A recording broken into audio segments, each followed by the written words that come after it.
Ici, je ne parle que de Jésus.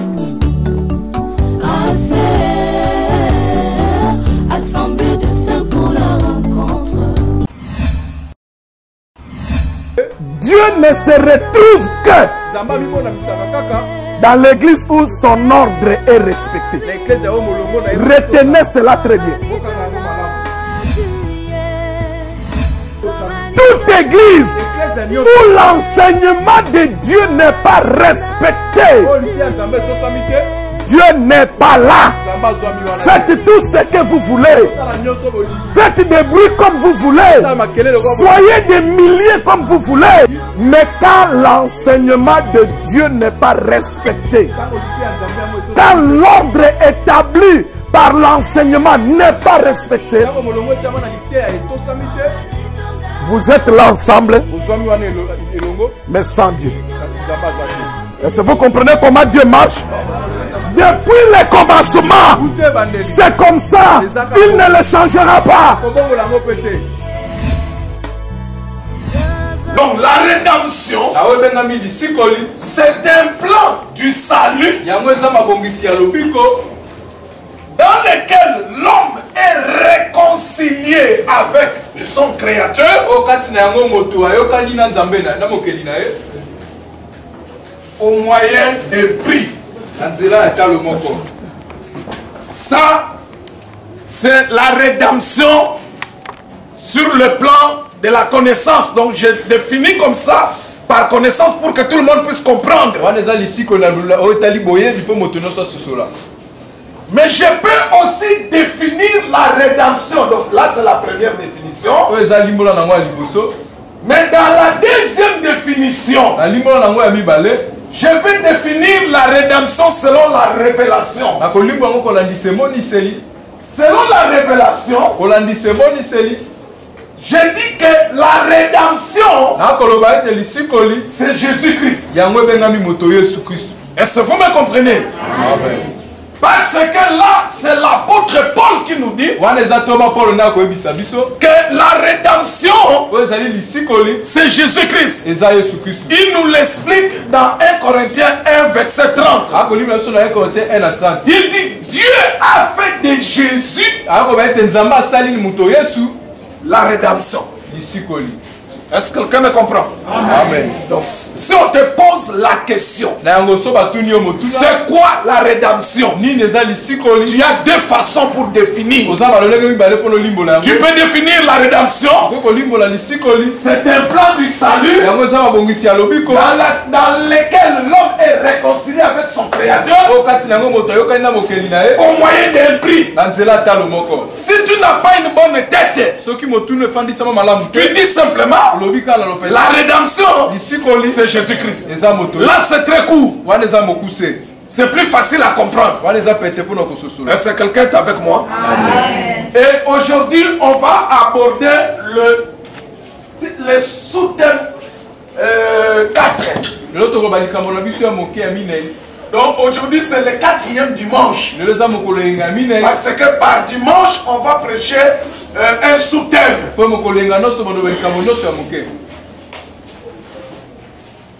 Le sous-thème d'aujourd'hui, on va parler de la postérité de la femme. La postérité de la femme. On va nous prendre les Écritures dans Genèse chapitre 3, verset 15.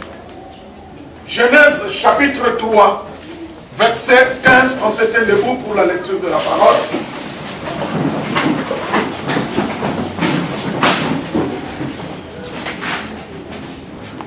Genèse chapitre 3, verset 15, je lis au nom de Jésus. Amen. Je mettrai inimitié entre toi et la femme,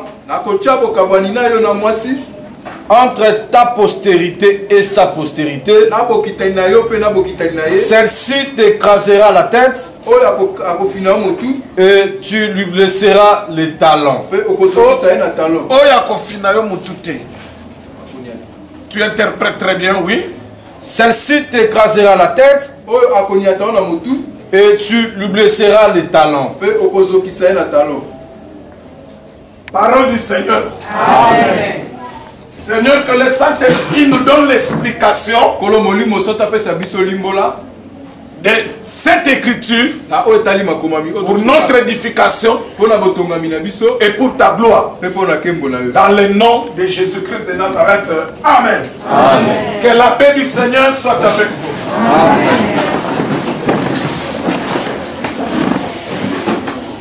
Je vous avais dit ceci, que depuis la création de l'homme et de la femme, Dieu ne s'adressait qu'à l'homme. Dieu n'avait pas parlé à la femme. Depuis que tout le temps que la femme a passé en Éden, Dieu ne lui a jamais parlé. Aucun jour, Dieu parlait à l'homme et l'homme à son tour vient parler à la femme. Je vous avais expliqué pourquoi les choses devraient se passer de cette façon-là. C'est parce que Dieu, dans sa vision, il voyait déjà que le jardin d'Éden, c'était l'église locale. Et dans l'ordre de Dieu, dans l'église locale, c'est l'homme qui enseigne et la femme écoute. L'homme, c'est l'image de Dieu et la femme, c'est l'image de l'homme. Dans l'ordre, je parle de l'ordre. J'insiste sur ces histoires. Parce que vous, si on vous met devant un blanc, on vous met devant un grand pasteur, un pasteur international, vous commencez à trembler. Vous croyez que son enseignement, lui, c'est bon, le mien est mauvais. Non. Je suis sûr de ce que je dis. Même un ange, je dis même un ange de Dieu, ne peut pas contredire mon enseignement. On va discuter avec lui, je lui dirai. S'il me contredit, je lui dirai tu es anathème. Parce que l'ordre établi par Dieu depuis le commencement, c'est le même ordre qui existe jusqu'à aujourd'hui. Même la mort de Jésus, j'insiste, même la mort de Jésus n'a pas changé l'ordre établi par Dieu. Même la venue du Saint-Esprit n'a pas renversé l'ordre établi au commencement. Je suis clair quand je dis cette chose.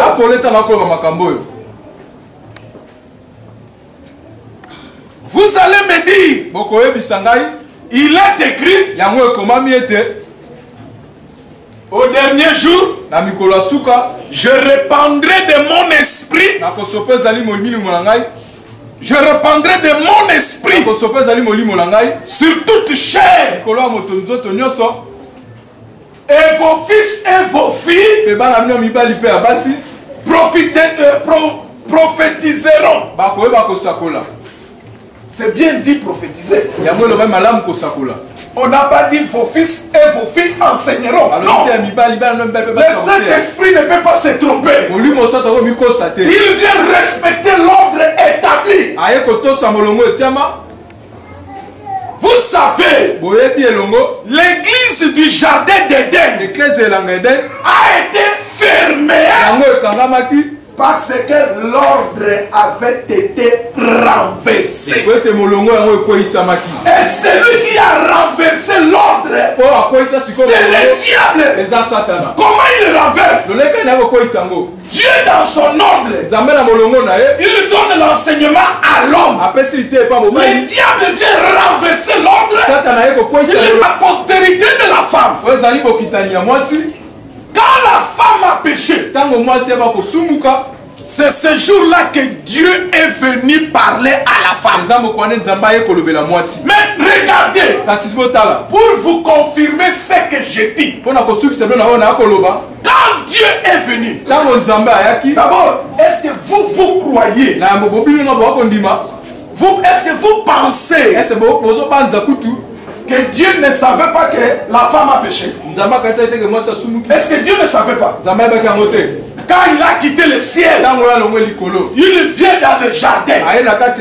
Dieu, le créateur de l'homme et de la femme, lui en quittant le ciel, il ne savait pas que l'homme et la femme avaient péché. Je vous pose la question. Il le savait ou il ne le savait pas?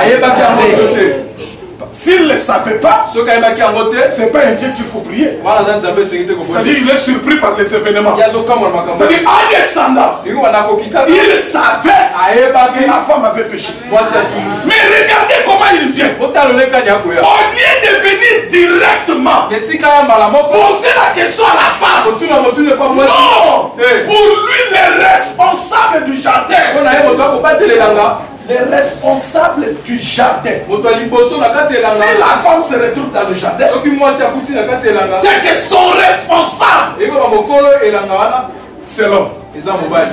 Donc l'homme était le responsable de tout ce qui était dans le jardin.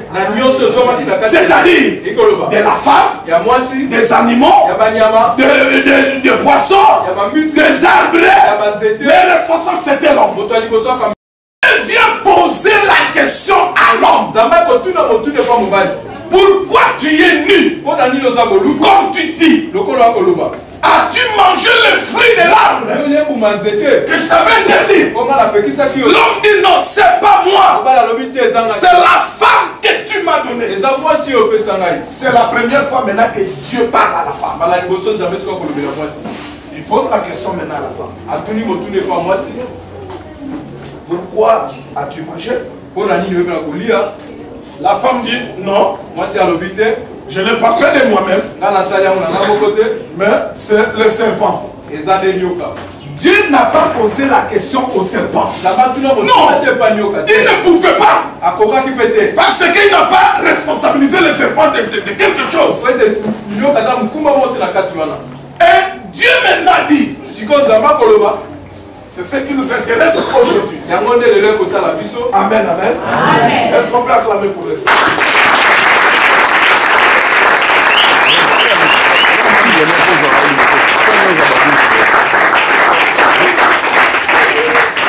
Le but de cet enseignement, c'est pour vous amener à comprendre, à vivre réellement l'amour de Dieu envers l'homme.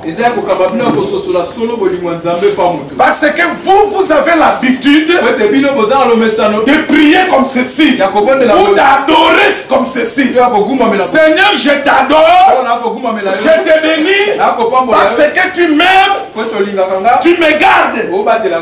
Ça c'était raté.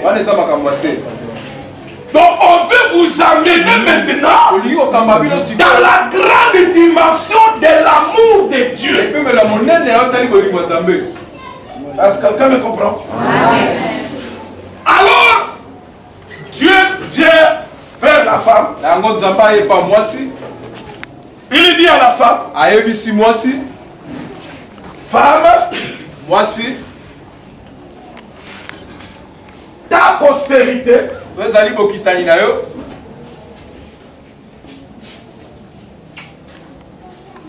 écrasera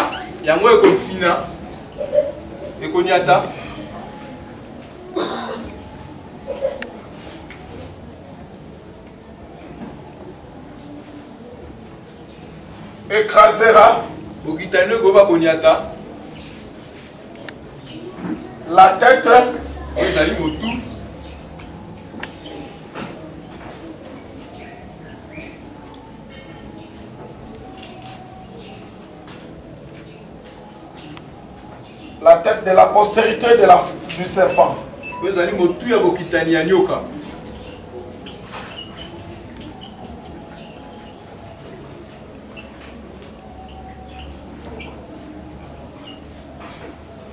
La postérité de la femme. C'est quoi en réalité? Et la postérité du serpent, c'est quoi en réalité? Parce que Dieu dit, je mets une séparation, je mets une inimitié entre la postérité de la femme et la postérité du serpent. Je mets inimitié. Et la postérité de la femme va écraser la tête du serpent. C'est-à-dire de la postérité du serpent. Directement pour la postérité du serpent. Ici, quand il parlait du serpent, d'abord il y a un serpent physique qui était là. Mais quand Dieu parlait de la postérité du serpent, il voit les choses spirituelles. La postérité spirituelle, c'est le diable. C'est pourquoi le diable, spirituellement, il est appelé le serpent ancien.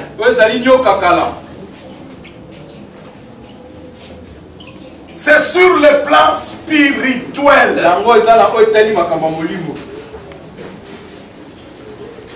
C'est sur le plan spirituel. Ce jour-là, c'était un serpent physique. C'est-à-dire il y avait l'homme physique, il y avait la femme physique, il y avait un serpent physique.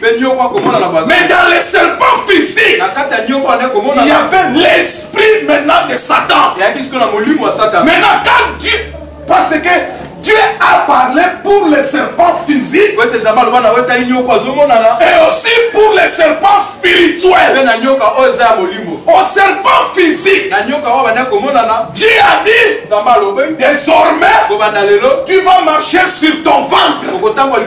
C'est-à-dire comme c'était un reptile.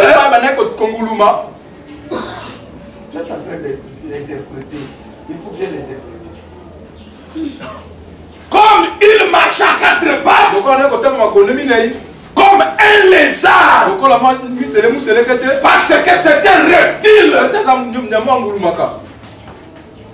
Dieu lui a privé maintenant les pieds là, le pattes.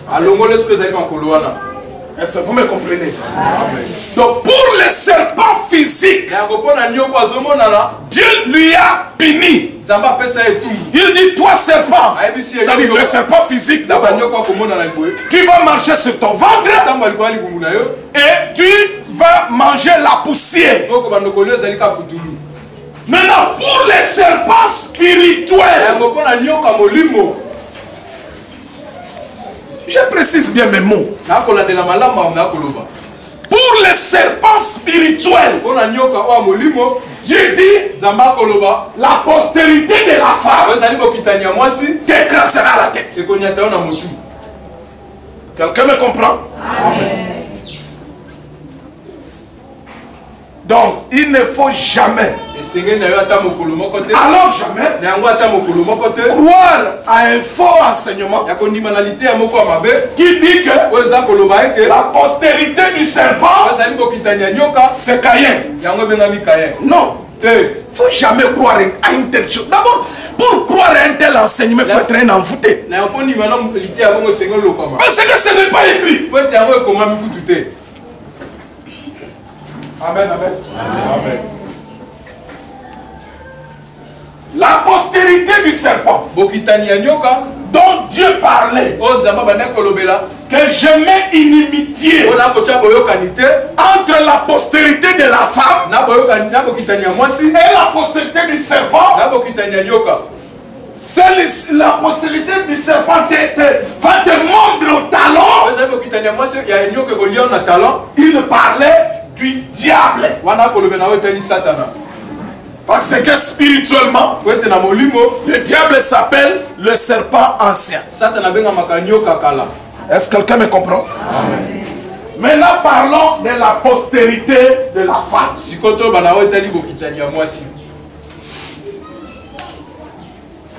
Quand Dieu a parlé ça, de la postérité de la femme, il avait mis en action le plan de la rédemption. Le plan de la rédemption qui se retrouvait dans l'esprit de Dieu. Par cette déclaration, Dieu l'a mis en action. Est-ce que quelqu'un me comprend? Amen. Et Dieu met le plan de la rédemption. Il les donne, les transmet chez la femme. Et il appelle ce plan-là la postérité. Est-ce que vous me comprenez? Amen. Donc la postérité de la femme, c'est le plan de la rédemption. C'est encore au niveau du plan. Ça entre maintenant en action. C'est le point de départ. Pourquoi Dieu n'a-t-il pas dit la poste au début? Je parle en Éden. Pourquoi Dieu n'a-t-il pas dit ce jour-là? La postérité de l'homme écrasera la tête du serpent. Pourquoi Dieu n'a pas parlé de la postérité de l'homme ce jour-là? Parce que c'est l'homme le responsable. Mais Dieu passe par la femme. Pourquoi? Amen, amen. Amen. Dieu ne pouvait pas parler de la postérité de l'homme. Pourquoi? Parce que la postérité de la femme, dont je viens de dire que c'est le plan de la rédemption, le plan de la rédemption, qui venait d'entrer en action. Et à ce niveau-là, c'était la sémence. C'était une sémence. Et Dieu donne la sémence à la femme par la parole. Dieu ne pouvait pas parler de la postérité de l'homme.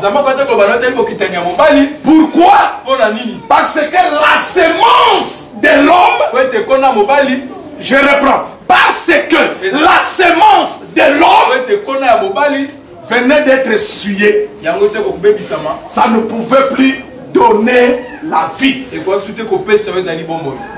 Je reprends pour les faibles. Dans la compréhension, Dieu ne pouvait pas dire ce jour, je parle du même jour. Dieu ne pouvait pas dire la postérité de l'homme écrasera la tête du serpent. Non! Il ne pouvait pas dire ça. Pourquoi? Parce que la postérité, c'est une sémence. Or, la sémence de l'homme vient d'être essuyée. Ça ne peut plus donner la vie. Maintenant, qu'est-ce que Dieu fait? Lui-même Dieu, par sa parole, comme la parole de Dieu, c'est une sémence. Sémence qui donne la vie. Dieu a dit, ma sémence, je la donne à la femme. C'est-à-dire, Dieu voulait dire ceci, qu'à partir d'aujourd'hui, c'est lui qui viendra pour écraser le serpent, va passer par la femme. Dis bien amen, ça.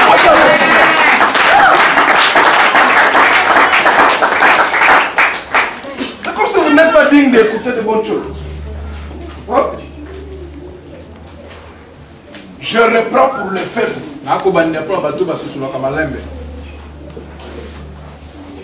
Quand Dieu dit, la postérité de la femme dont Dieu est en train de parler, ce jour-là en Éden, c'était le plan de la rédemption. Donc Dieu voulait dire, à partir d'aujourd'hui, le plan de la rédemption va passer par la femme. Et ce plan-là, ce jour-là, quand Dieu parlait à la femme, ça s'appelle la sémence. Ça sort de la bouche de Dieu. Ce qui veut dire, Dieu voulait dire, à partir d'aujourd'hui, ma parole, qui est une sémence, je viens de la déposer chez la femme. Maintenant, la femme va transmettre chez d'autres femmes jusqu'au jour de l'accomplissement. C'est pourquoi Dieu, lorsqu'il quitte la femme là qui était Ève, regardez, Dieu fait entrer dans le plan de la rédemption des femmes telles que Sarah, telles que Léa, qui n'était pas aimée, telles que Rahab la prostituée, telle que Ruth la rejetée. Donc Dieu fait entrer des femmes pour que la sémence de Dieu passe par des femmes. Cette sémence, c'est la parole. C'est pourquoi, autant fixé par Dieu, Esaïe avait déjà dit qu'une fille deviendra enceinte. C'est-à-dire en réalité, Esaïe voulait dire, il y aura un temps, une fille portera la sémence de Dieu pour accomplir la rédemption. Est-ce que vous me comprenez? Et quand le temps était arrivé, l'ange est venu annoncer cette nouvelle à Marie. Il dit, Marie, c'est toi que Dieu a choisi. Par toi, la sémence de Dieu va passer. Est-ce que vous me comprenez? Amen. Marie était étonnée. Marie dit, mais je n'ai jamais connu d'homme. Mais comment je vais devenir grosse? Parce que Marie a compris que c'est le problème de la sémence. Mais moi, je n'ai jamais reçu la sémence d'un homme. Comment ça va se passer? L'ange lui répond en lui disant, le Saint-Esprit te donnera sa sémence. C'est pourquoi l'enfant qui naîtra de toi sera appelé Fils de Dieu. C'est à cause de la sémence du Saint-Esprit. Du Saint-Esprit. C'est ce que Dieu avait annoncé en Éden. Chez Marie, quand elle a accouché, la postérité était devenue physique. C'était devenu palpable. Mais en Éden, c'était une déclaration de Dieu. Mais on va arriver. Regardez. Lorsque Dieu donne par déclaration sa sémence à la femme en Éden, que Dieu a appelé la postérité, en dehors d'Éden, quand il les a chassés, la postérité de la femme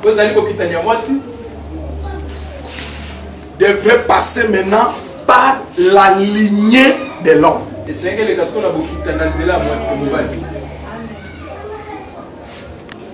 Je dis ceci.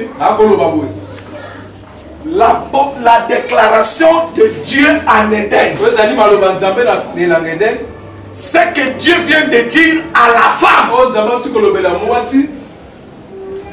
que ta postérité, c'est que nous appelons le plan de la rédemption, c'est que nous appelons la sémence de Dieu par la parole. Il a donné à la femme. Maintenant, lorsque la femme et l'homme sont sortis du jardin, en dehors du jardin, la postérité de la femme suivait.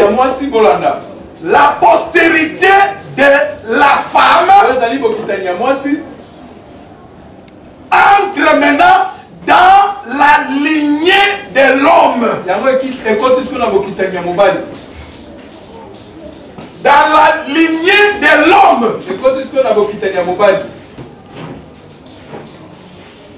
Il y a une petite nuance, hein? Est-ce que vous me comprenez? Amen. La postérité de la femme. Là, c'est toujours Bokitani.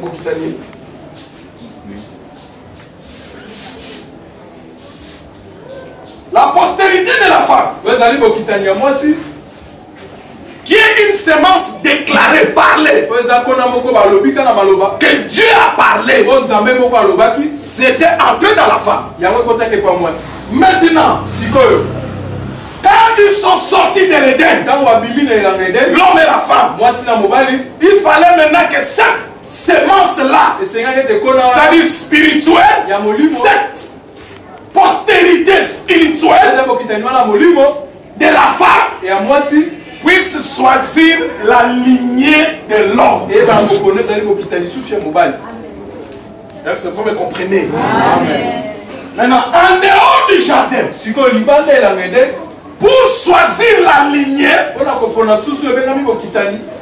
c'est-à-dire ici la lignée, c'est comme si on va de la personne, on monte jusqu'à ses ancêtres. C'est-à-dire la lignée, on veut prendre, on te prend toi, c'est toi. On commence à monter. Avant toi, c'est qui? C'est ton père. Avant ton père, c'est ton grand-père. Avant ton grand-père, c'est ton grand-père. Est-ce que vous comprenez? Maintenant, on commence à monter jusqu'à l'origine. C'est ce qu'on appelle la lignée. Non, parle de la lignée. Voilà.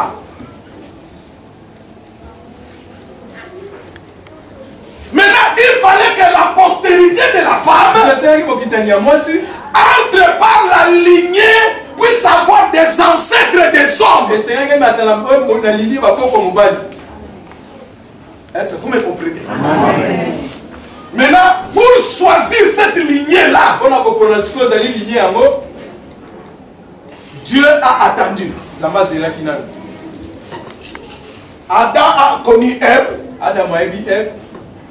sa femme. De cette union-là, elle naquit Caïn. Donc je t'interdis de croire à un enseignement qui dit que Caïn est le fils du serpent. Il ne faut jamais croire à un tel enseignement. Regardez, un faux enseignement. Je reprends pour les têtus. Un faux enseignement donne une fausse foi. Parce que la foi vient de ce qu'on entend. Si tu entends un faux enseignement, la logique est que tu auras une fausse foi. Et quand tu as une fausse foi, tu as écrit ton nom sur le... Au lieu de l'écrire dans le livre de vie, tu as écrit ton nom sur le livre de l'enfer.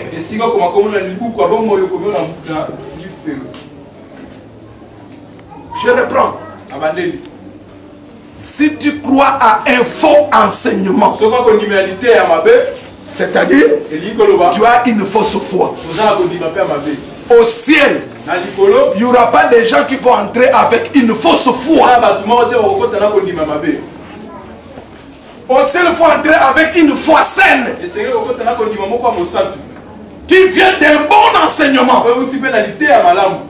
Et si tu crois que la postérité de la femme avec le serpent, c'est Caïn, c'est un faux enseignement. Tu as écrit ton nom sur le livre de l'enfer. Donc il ne faut pas attendre, oh non, n'attends pas cela. Attends l'enfer. Caïn est bel et bien le fils d'Adam. Avec Ève, c'est écrit noir et blanc. Frère, tu prends chapitre 4, Genèse, qu'on nous donne le livre. On va passer rapidement. Il est écrit Adam connut sa femme, je crois.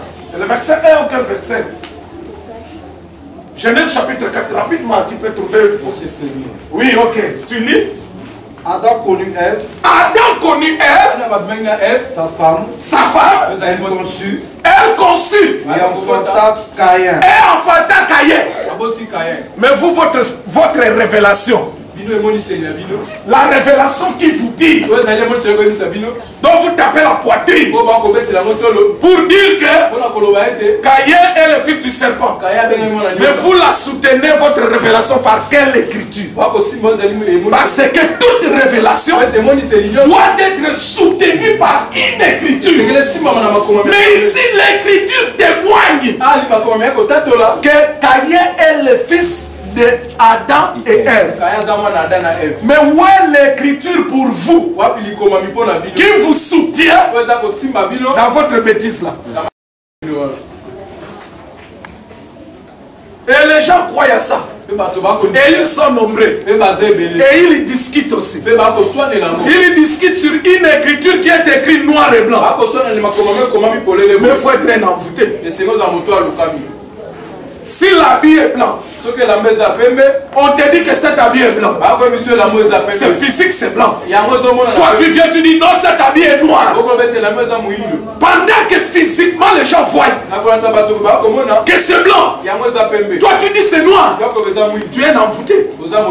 L'écriture noir et blanc dit que Caïn est le fils d'Adam et Ève. C'est écrit.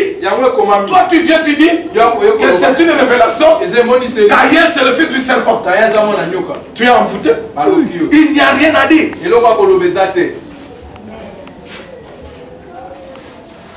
Adam connut Ève. De cette union est naquit Caïn. Et le deuxième fils, c'est Abel.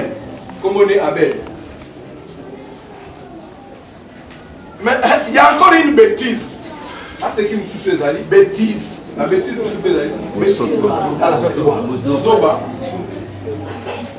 il y a encore une bêtise. Regardez. J'ai déjà entendu. Oui, dire j'ai déjà entendu. Un enseignement selon lequel que Caïn c'est. Bon, j'écris Caïn avec la lettre C. Et puis Abel A. Que sont des jumeaux. Oui, selon un enseignement, j'ai déjà. Qui a déjà entendu ça? Voilà, une, deux. Non, ne cite jamais les gens. Moi, j'ai déjà entendu ça seulement comme ça. Bon, suivez la logique. Caïn et Abel sont jumeaux. Selon leur enseignement. Maintenant, Caïn, lui, il vient de Satan. C'est-à-dire du serpent. Mais Abel, lui vient de Adam. Dans le même ventre. Mais regardez. Là où ça ne tient pas debout.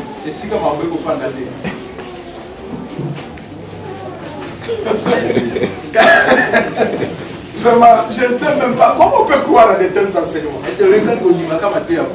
Sincèrement, en âme et conscience, le cerveau fonctionne Comment on peut croire à de telles sottises? Je ne parle pas de Masiki.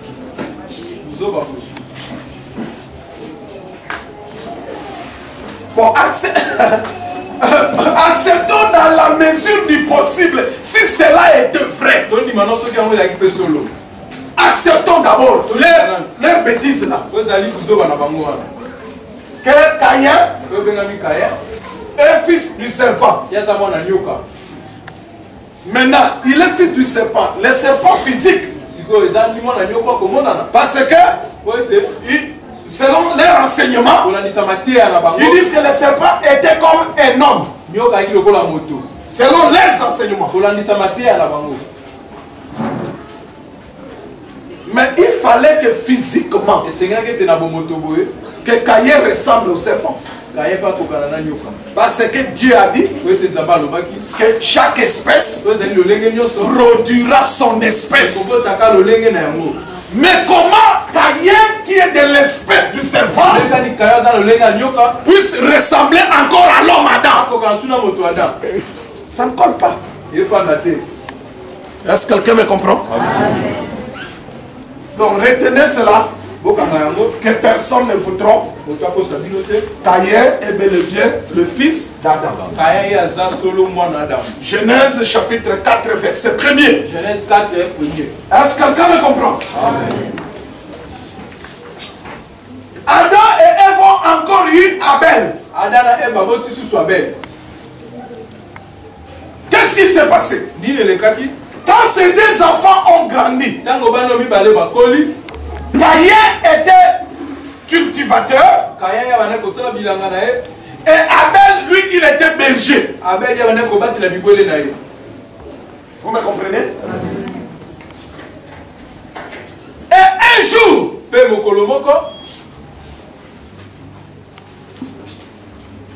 ils ont été inspirés les deux. Les deux d'offrir à Dieu une offrande. Comme Caïn était cultivateur, il a pris le fruit de son champ. Il a offert cela à Dieu. Abel de son côté, comme il était berger,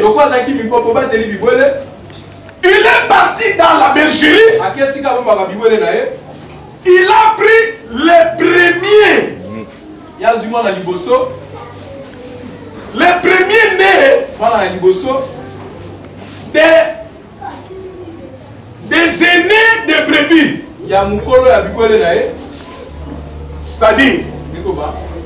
C'est-à-dire, prenons par exemple au commencement, Abel avait 10 brebis. Et ces 10 brebis ont donné 5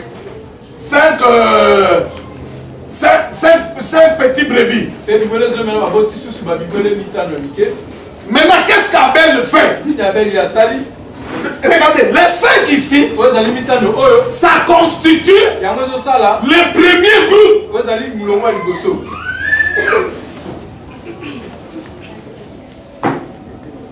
Oui, le premier groupe, ou qu'on appelle, on va appeler tout cela prémisse. Est-ce que vous me comprenez? Maintenant, regardez l'inspiration d'Abel. Parmi les 5,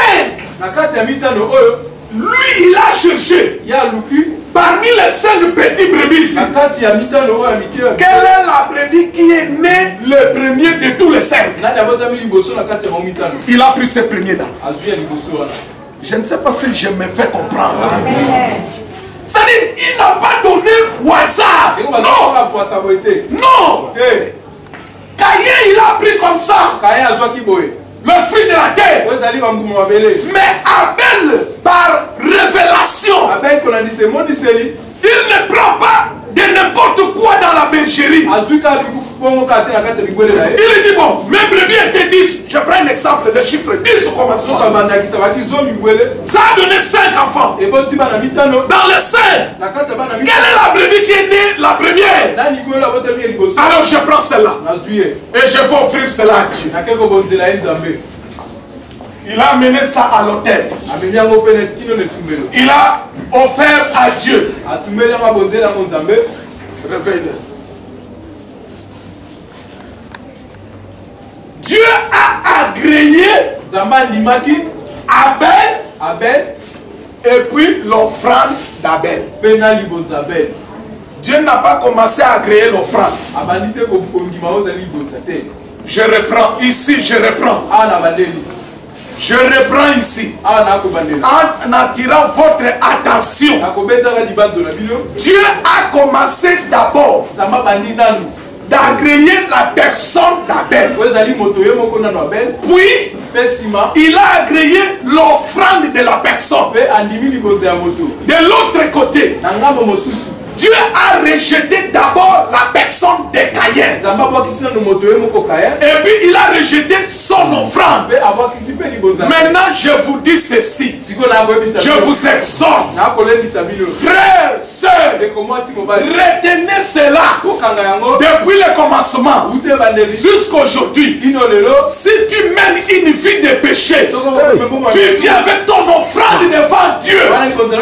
Dieu te rejette d'abord toi. Et il rejette ton offrande.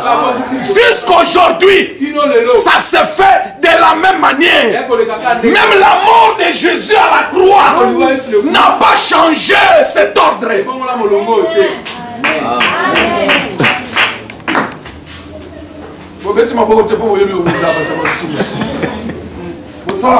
Vous croyez que quand tu as péché, tu viens avec ton offrande,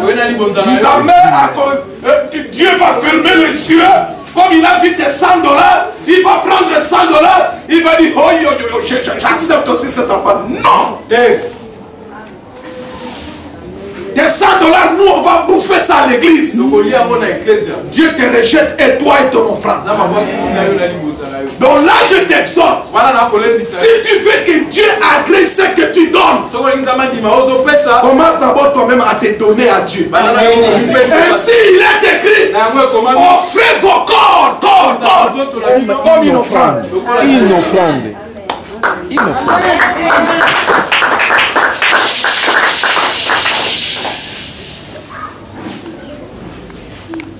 Vous savez, si on a toujours des pécheurs dans les églises, c'est la faute des pasteurs. C'est la faute des pasteurs. Les pasteurs ne prêchent pas la bonne parole.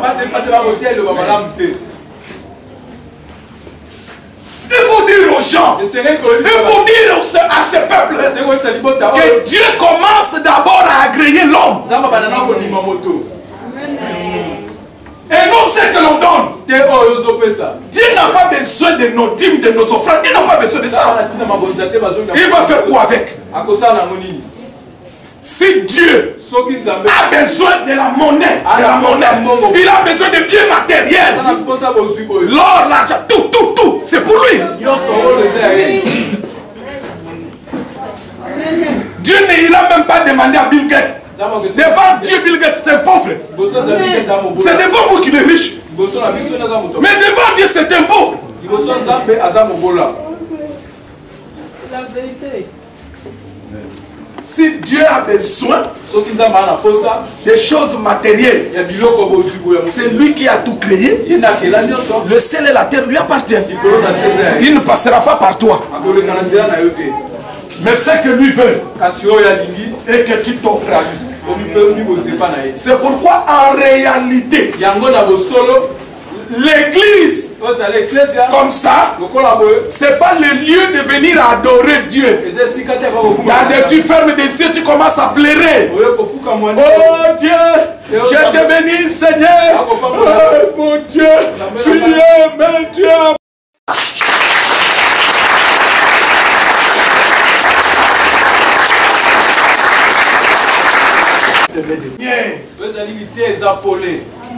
Comment tu peux donner pendant qu'on donne la lignée?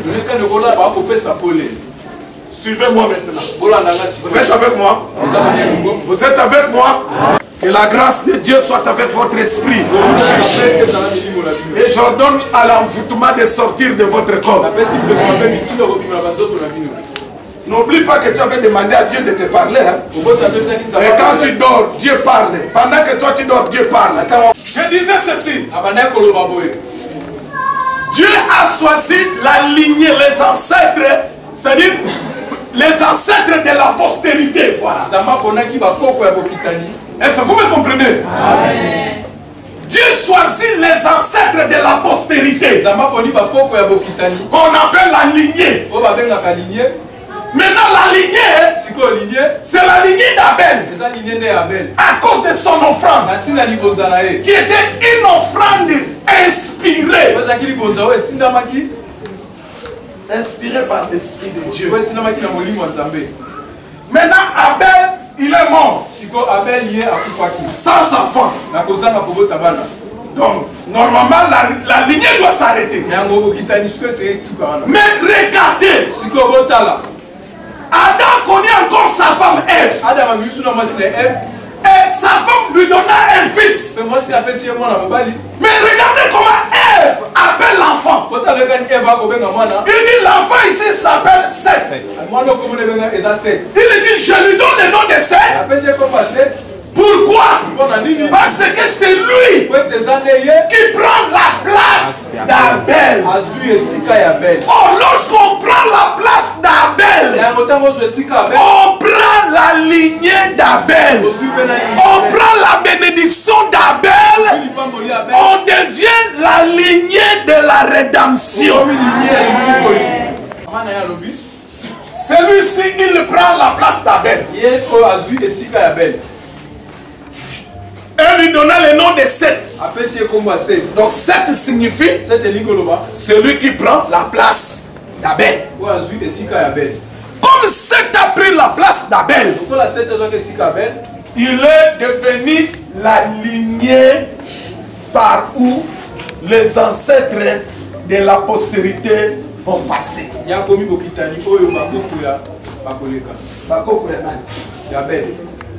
Bakoko ya Abel, bakoko ya postérité, ya rédemption. Non, je ne cite pas d'abord le nom de Jésus-Christ. Je parle de la rédemption. Oui, je sais. Mais ici, on n'a pas encore cité Jésus-Christ.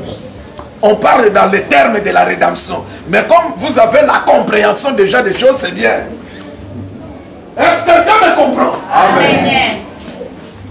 Maintenant, la postérité de la femme dont Dieu a parlé en Éden, le vrai nom aujourd'hui, c'est Jésus-Christ. Est-ce que vous me comprenez? Amen. Donc quand Dieu disait la postérité de la femme va écraser la tête du serpent, il voulait dire celui qui naîtra de la femme par la sémence de Dieu qui s'appellera Jésus-Christ.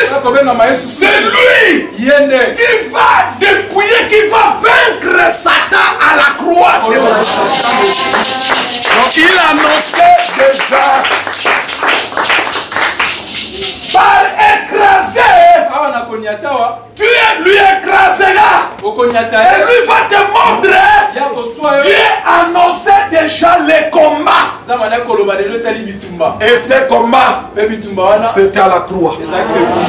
Et comme Dieu l'avait déjà dit, que c'est celui qui naîtra de la femme qui va écraser. C'est-à-dire quand on écrase, on sort vainqueur. Donc Dieu avait depuis le commencement établi Jésus-Christ comme le vainqueur du diable.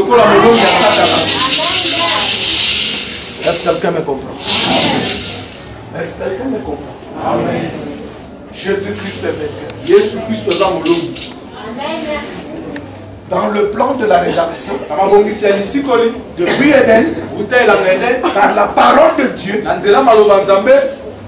Dieu a établi Jésus-Christ, appelé à cette fois, à ce temps, la postérité. comme vainqueur du diable. Donc à la croix, c'était l'accomplissement. À la croix, c'était l'accomplissement de la parole prononcée en Éden. Amen, amen. Et le dimanche qui viendra, par la grâce de Dieu, on va parler de la postérité dans la lignée. Mais aujourd'hui, retiens la postérité qui a écrasé la tête du serpent. Cette postérité-là s'appelle Jésus-Christ. Et Jésus a écrasé la tête du serpent qui est le diable. C'était à la croix. Et comme Jésus à la croix, il a accompli cette parole. Tous ceux qui croient en Jésus ne peuvent que chanter, danser en son honneur. Parce que Jésus a vaincu. Amen, amen. Amen. Jésus est son nom. Jésus est son nom. Jésus est son nom. Oh, oh, oh. Jésus est son nom.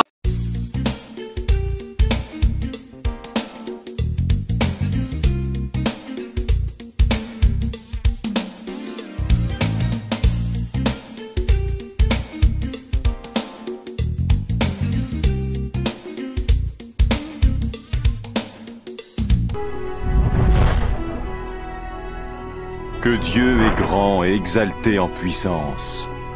Il est plus majestueux que tout. Les cieux racontent sa grandeur, et l'étendue manifeste sa merveilleuse création. En créant les cieux, Dieu créa aussi la terre, et à partir de la poussière du sol, il créa l'homme, et lui insuffla dans les narines le souffle de vie. Il en fut ainsi jusqu'au jour où Satan tenta la femme pour lui faire manger le fruit défendu. À cause de ce péché, l'être humain fut séparé de Dieu et jeté hors du jardin d'Éden. Mais tout comme Dieu a donné un bélier pour qu'il meure à la place du fils d'Abraham, ainsi il a envoyé Jésus, le Messie, mourir à notre place. Sa vie, sa mort et sa résurrection restaurent la relation entre Dieu et tous ceux qui mettent leur confiance en lui. C'est cette vie et cette liberté de la culpabilité et du pouvoir du péché que Jésus offre à chacun aujourd'hui. Mais regardez dans la stratégie du Satan. Il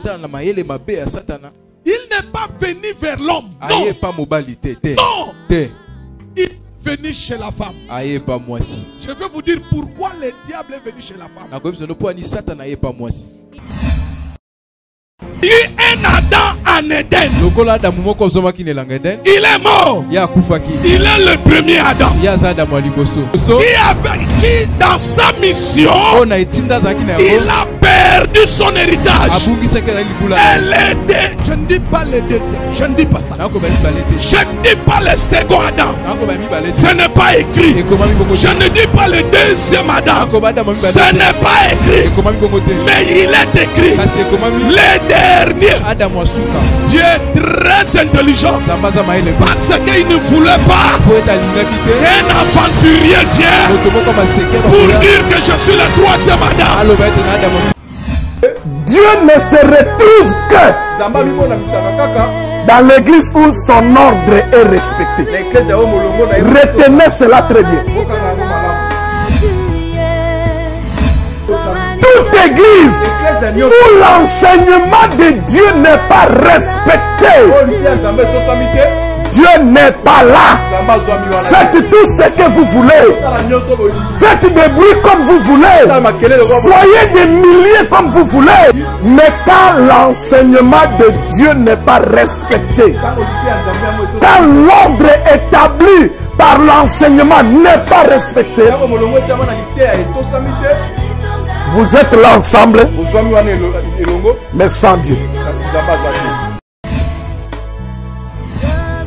Le jardin d'Éden, selon la révélation, symbolisait l'église locale comme nous sommes.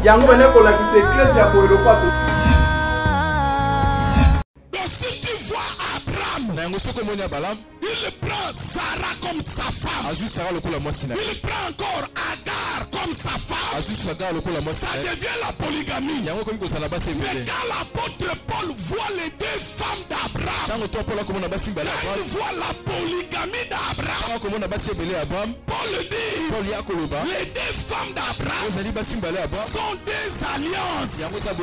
C'est Israël et l'Église. On va lire quelques versets.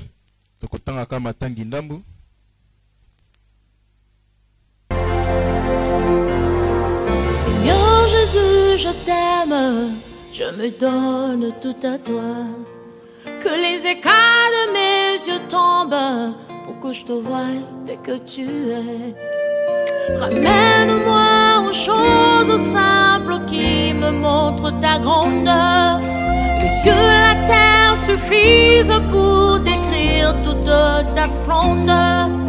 Ouvre mes yeux que je voie ton armée qui m'entoure. Que je cesse de croire à la taille des illusions, que j'affronte la nuit le jour. Tu es plus grand que tout ce qu'on dit de toi, vraiment grand que tout ce qu'on dit ici-bas. Tu es plus grand que les mots du dictionnaire.